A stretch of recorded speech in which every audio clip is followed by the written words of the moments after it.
له کلونو وروسته یو افغان حکومت پیدا شو چې پاکستان ته په لوړ غږ ځواب ورکوي. دا چې طالبانو څنګه ولس په ځان راټول کړ نو پوهېدو لپاره ویډیو تر پایه وګورئ.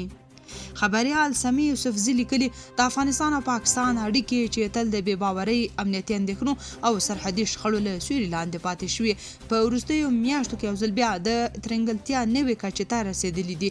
د دواړو هیوادونو ترمنځ د پوځي عملیاتو، سرحدي سیالي او د طالبانو او افغانستان پر ضد د پاکستان فشارونو په لړ کې طالبانو خپل دریځ د پام وړ سخت کړی دی.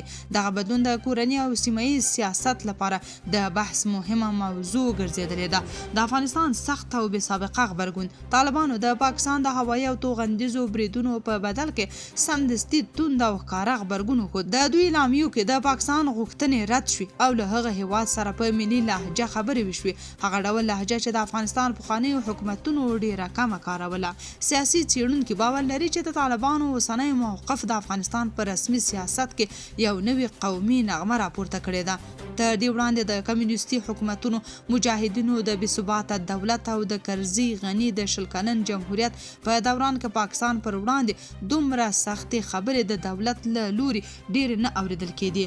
عامه ذهنیت او د خلکو غبرګون، که څه هم طالبان د اقتصادي بحران، نړیوالو بندیزونو او اداري کمزورۍ له امله د خلکو له پراخو انتقادونو سره مخ دي، خو د پاکستان په وړاندې سخت دریځ د افغانستان په ډېرو سیمو کې یو مثبت عامه احساس رامنځته کړی دی. خلک چې له بېکارۍ، لوږې او اقتصادي فشارونو ستړي شوي، خو د طالبانو دا کړنداره د ملي غیرت یو ډول تمثیل بولي. ډېری افغانان په خپلو خبرو کې یادوي چې له کلونو وروسته یو حکومت پیدا شو چې پاکستان ته په لوړ غږ ځواب ورکړي.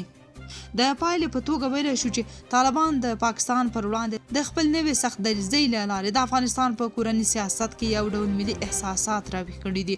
دا به چې دا تګلاره د اوږدمهاله اړیکو لپاره ګټوره شي او که زیانمنه، وخت به یې ثابته کړي. خو دا روښانه ده چې په دې حساسو شیبو کې طالبانو داسې ژبه وکاروله چې د افغانستان د ډیری خلکو په ذهن کې د ملي وقار د دفاع په نوم ځای پیدا کړ.